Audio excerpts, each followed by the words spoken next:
இந்த 6 உரிமைகள் இல்லை என்றால் இந்தியாவில் சுதந்திரமாக வாழ முடியாது.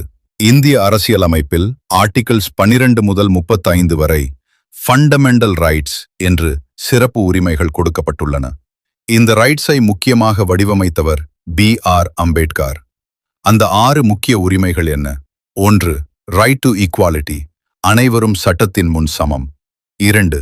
ரைட் டு ஃப்ரீடம், பேசவும் கருத்து சொல்லவும் சுதந்திரமாக வாழவும் உரிமை. 3.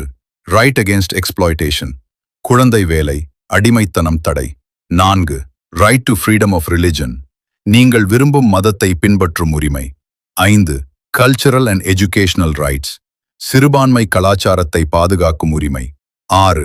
ரைட் டு கான்ஸ்டிடியூஷனல் ரெமெடிஸ், உங்கள் உரிமை மீறப்பட்டால் நேராக சுப்ரீம் கோர்ட் ஆஃப் இந்தியா அல்லது ஹை கோர்ட்ஸ் ஆஃப் இந்தியா சென்று நீதியை கேட்கலாம்.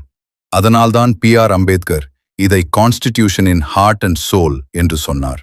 அடுத்த வீடியோவில் ஃபண்டமெண்டல் ரைட்ஸ்ல மிக சக்தி வாய்ந்த ஒரு ஆர்டிகிள் பற்றி பார்க்கலாம். இந்த 6 உரிமைகளில் உங்களுக்கு முக்கியமானது எது?